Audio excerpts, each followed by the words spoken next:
Here we have two sets of Model 92 points. There's several styles of points, but two main variations that I want to point out for the sake of the video.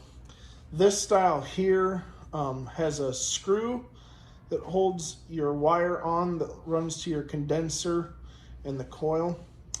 And the thing to note here is the wire on the back. This is your ground strap, and it runs around through here and connects to underneath the movable point contact here and makes ground on the back.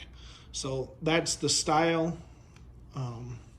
with the braided wire. Then we have this style here.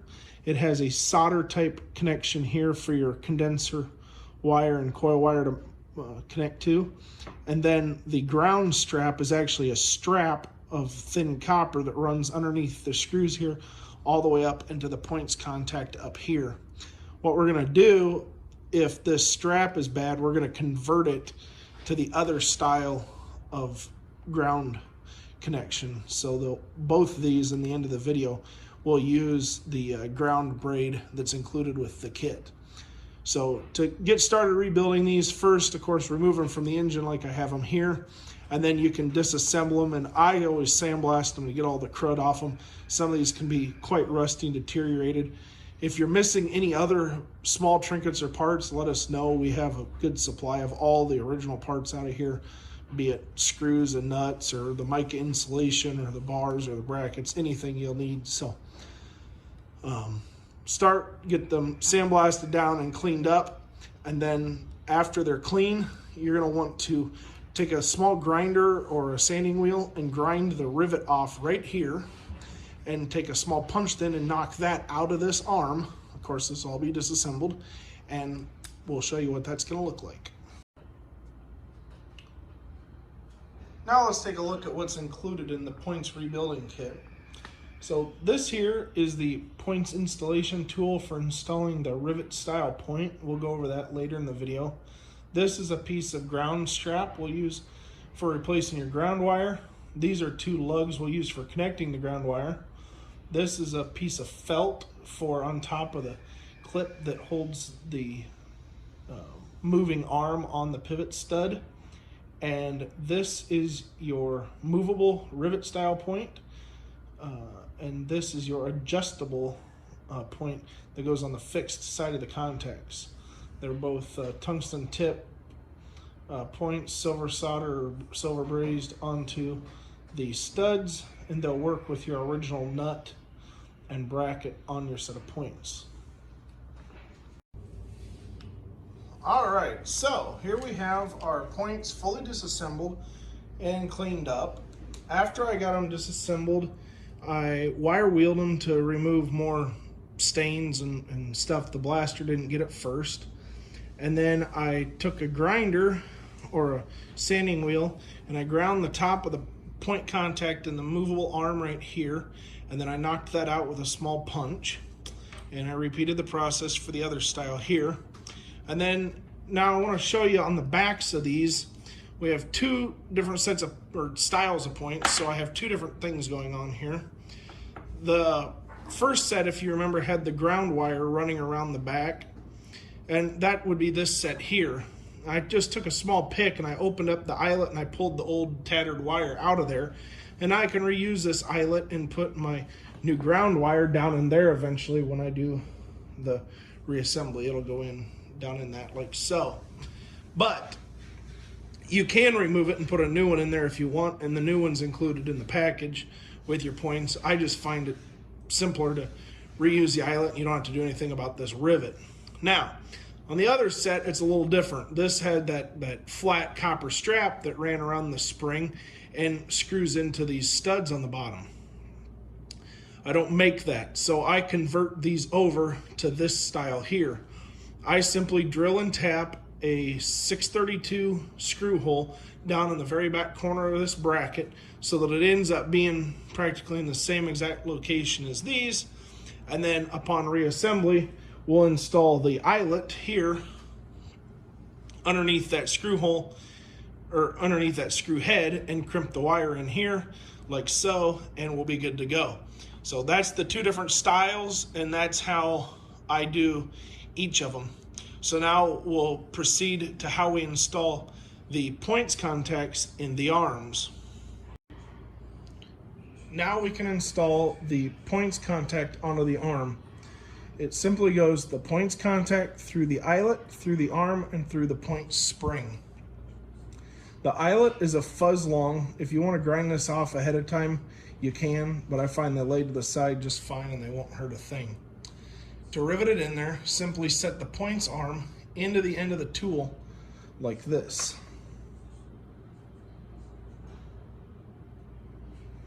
And there you can see the point contact recesses into the tool so that when we rivet it, we don't damage the tungsten tip of the contact. You'll turn it up like so, and here's where having more hands would help. Insert a small bevel point punch, like this one shown here, in the end of the points rivet here, and strike a couple of times with a hammer. It'll crack and flare out the end of the rivet, and once it does that, just take your hammer and finish smashing the point contact there over the rest. And you have the stationary contact, or the non-adjustable contact, in the moving arm installed. Now we'll continue to the adjustable point contact.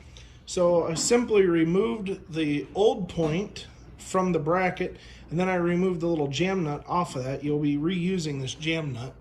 If you have a bad one or you need one, you can contact us. We have plenty laying around, and I'll make them new sometime in the future, but for now we're reusing the original one. So remove this affair from the bracket, discard the original contact, and then wire wheel, clean up the threads and everything, get the rust off it. I like to wipe my insulators down with some carburetor or brake cleaner just to de-gunk them, and wire wheel the rest of the components, and then we're ready to start reassembly. The jam nut first goes on the point contact like so, like that, and then it threads into the bracket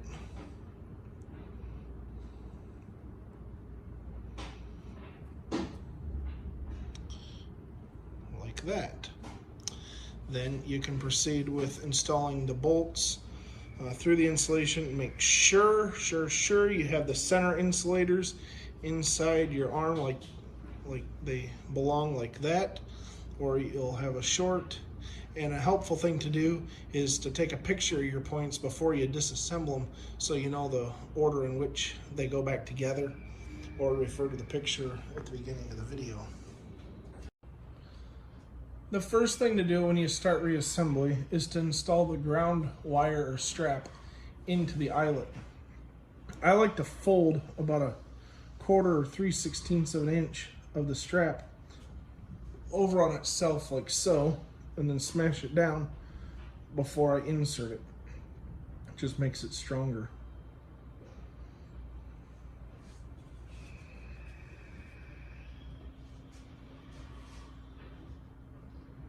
Insert it in the eyelet like that.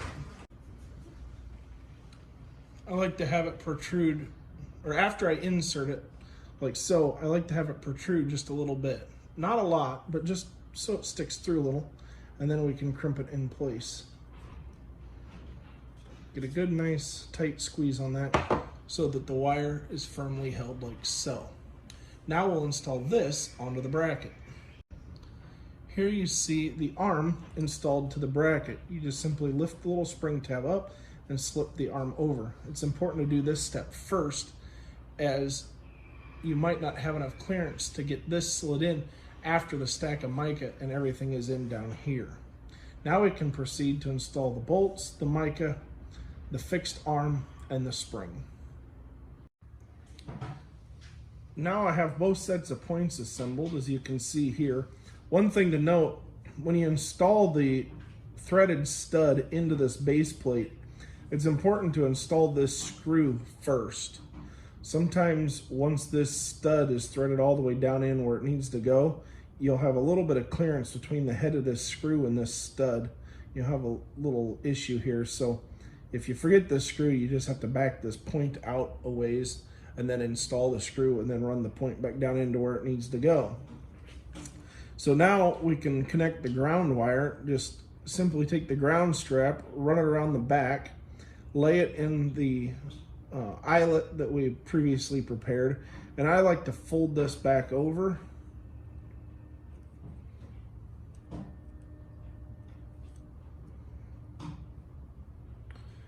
so it doubles over like so, and then we'll crimp this down here, and you can always trim this tail off a little bit if need be. Don't get it too tight. You don't want it to impede the function of the points at all, but it should look something like that when you're done. Now on the other set, you'll see we crimped the wire into the terminal here. I crimped it into this eyelet here as well, and then our previously tapped and installed screw here will simply place this eyelet underneath that screw, and we'll have our ground wire replaced there. Then we can proceed to install the little felt underneath the tab. Here you can see now I have the ground wire installed under the screw that we added to the back of this set of points, and we have the ground wire crimped into the eyelet we were reusing off of this style set of points. I've installed the little tiny felt square underneath the spring tab on both, added a couple of drops of oil for lubrication, and they're basically ready to go. One other thing to note is your points need to be straight up and down from each other, aligned both this direction, side to side, and front to back here. To adjust that, just simply take a screwdriver back here and apply a little pressure and twist, and it'll move this plate over back and forth. There's a little bit of slop in the insulator bushings through these screws, and it lets the points move right around. You want them to be right in the center, front to back and side to side, to ensure good connections when running.